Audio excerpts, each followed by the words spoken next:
Salam sejahtera untuk kita semua. Bagaimana kabar anak-anak pada kesempatan kali ini? Saya kira baik ya. Alhamdulillahirrahmanirrahim. Baik, pada kesempatan kali ini kita akan belajar tentang indera pendengaran.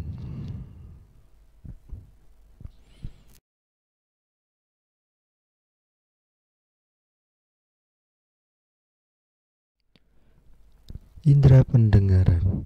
Kita wajib bersyukur kepada Tuhan Yang Maha Esa karena telah menciptakan bentuk tubuh yang sempurna untuk manusia.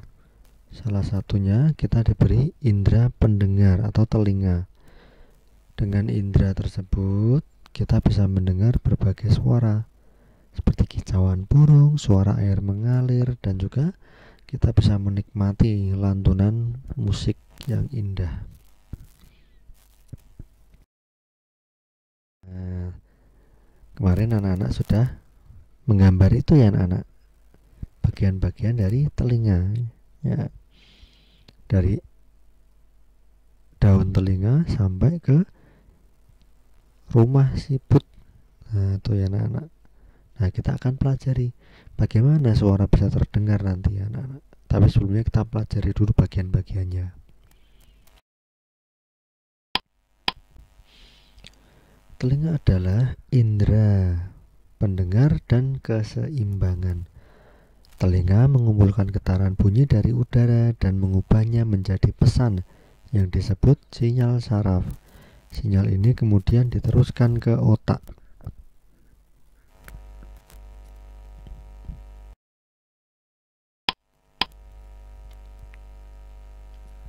Nah, bagian telinga terdiri dari 3 bagian ya anak-anak. Dibagi menjadi 3 bagian. Yang pertama, telinga luar. Yang kedua, telinga tengah. Dan yang ketiga, telinga dalam. Nah, apa saja yang termasuk dalam bagian-bagian tersebut ya? Kita bahas di slide selanjutnya.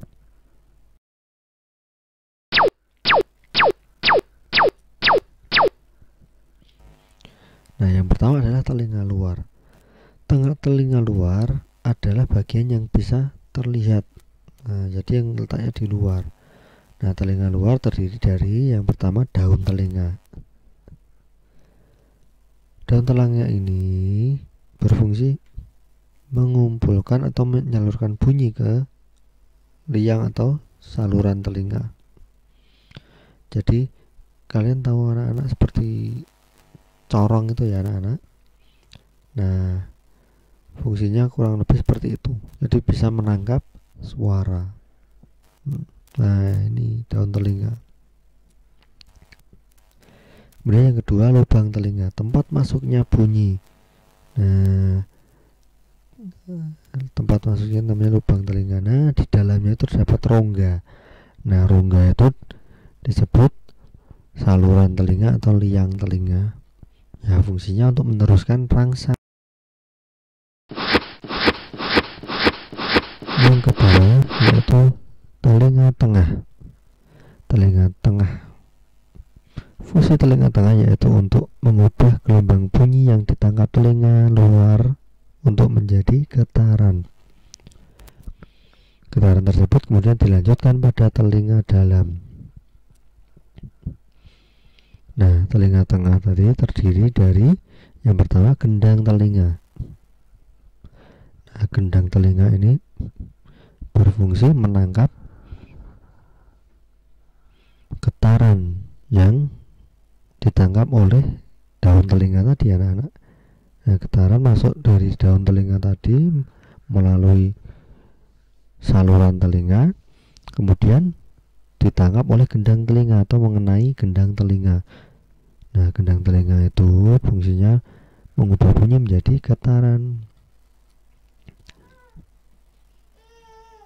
Kemudian ada 3 tulang pendengaran, yaitu tulang martil, tulang landasan, dan sanggurdi. Fungsinya yaitu memperkuat dan menghantarkan getaran ke saluran telinga yang lebih dalam. Nah, yang selanjutnya adalah saluran eustasius. Nah, saluran Eustachius ini fungsinya menghubungkan rongga mulut dengan telinga dalam dan mengatur keseimbangan tekanan udara. Nah, ini fungsinya sebagai keseimbangan ya, keseimbangan saluran Eustachius.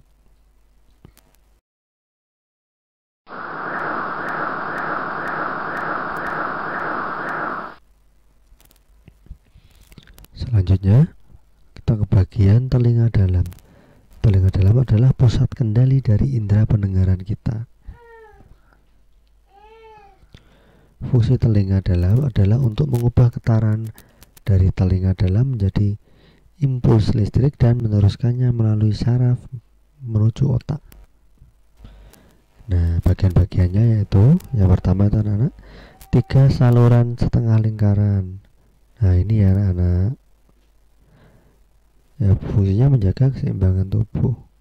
Kemudian ada tingkap oval atau jorong untuk meneruskan getaran ke rumah siput. Nah, selanjutnya rumah siput ini anak atau koklea. Fungsinya mengubah getaran menjadi impuls dan meneruskannya ke otak.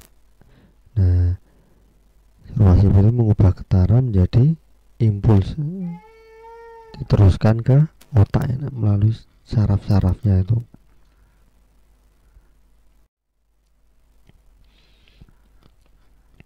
Nah, ini tadi anak-anak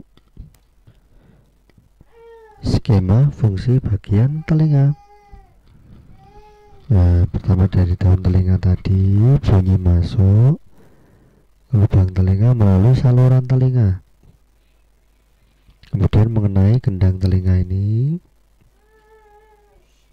Nah, dari gendang telinga disalurkan ke 3 tulang pendengaran. Nah, melalui ini saluran tengah lingkaran, kemudian sampai ke rumah siput. Nah, dari rumah siput ini kemudian diantarkan ke saraf-saraf menuju ke otak.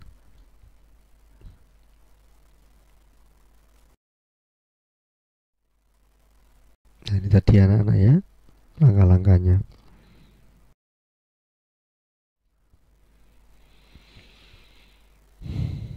Jadi proses bunyi atau suara terdengar di telinga kita adalah suara ditangkap daun telinga masuk melalui saluran telinga dan diteruskan melalui gendang telinga, lalu ke tulang martil, tulang landasan, dan tulang sanggurdi atau 3 tulang tadi anak-anak.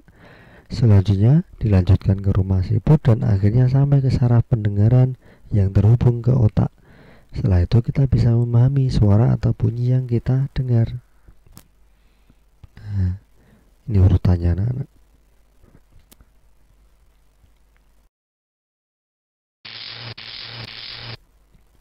Kemudian jangkauan pendengaran. Manusia bisa mendengar suara melalui getaran pelan hingga teriakan. Nah, tergantung itu seberapa kuat suaranya. Nah, yang dapat ditangkap manusia seperti yang sudah kita pelajari ya nak, yaitu berkisar antara 20 sampai 20.000 Hz. Nah, disebut apa anak? Ya, disebut bunyi audiosonik. Nah, Hertz tadi apa anak-anak? Ya, Hertz itu adalah satuan frekuensi atau jumlah getaran per detik. Nah, selanjutnya kita belajar tentang gangguan-gangguan pada telinga. Nah, pertama, tersumbatnya telinga oleh kotoran. Kotoran dan minyak yang dihasilkan kelenjar pada telinga menggumpal dan mengering sehingga telinga menjadi kotor tersumbat sehingga pendengaran menjadi berkurang ya anak-anak. Yang kedua, vertigo, yaitu gangguan pada organ keseimbangan sehingga kita akan terasa kepalanya berputar-putar ya, terasa pusing karena organ keseimbangan terganggu. Yang ketiga, tuli, yaitu adanya kerusakan yang terjadi pada saraf pendengaran. Jadi kalau sarafnya rusak atau bagian-bagian telinga tadi ada yang rusak, nah maka dapat menyebabkan tuli. Ya, tuli itu adalah tidak bisa mendengar ya, namanya tuli.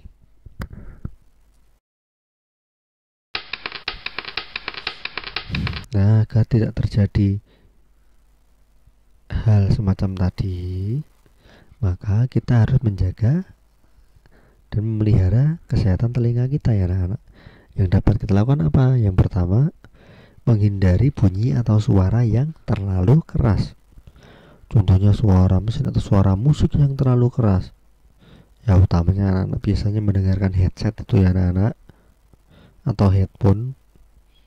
Nah, dikurangi itu.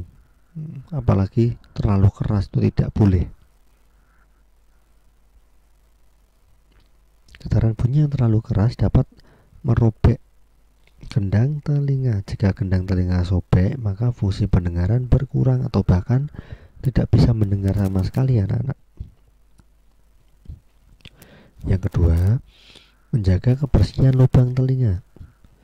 Nah, menjaga kebersihan tapi juga tetap harus hati-hati ya anak-anak. Tidak sembarangan membersihkan telinga, tidak boleh menggunakan jari atau korek api atau benda-benda keras lainnya. Apalagi benda tajam tidak boleh. Ya karena kenapa? Kalau tidak dibersihkan, itu bisa mengakibatkan apa? Infeksi ya anak-anak. Nah, infeksi atau radang. Nah, radang telinga akan mengeluarkan cairan berbau busuk yang disebut songek. Nah, selanjutnya apabila anak-anak merasa ada gangguan yang merasa tidak enak pada telinga dan tidak bisa mengatasi, sudah dibersihkan masih terdapat gangguan, segera periksa ke dokter ya anak-anak. Nah,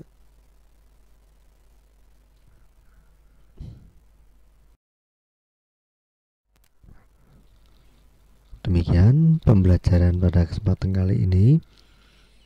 Jangan lupa anak-anak tetap semangat belajar ya anak-anak. Silahkan materi-materi tadi boleh dicatat di buku catatan kalian atau buku tematik kalian. Nah, untuk belajar anak-anak. Demikian pembelajaran kali ini. Wassalamualaikum warahmatullahi wabarakatuh. Semangat.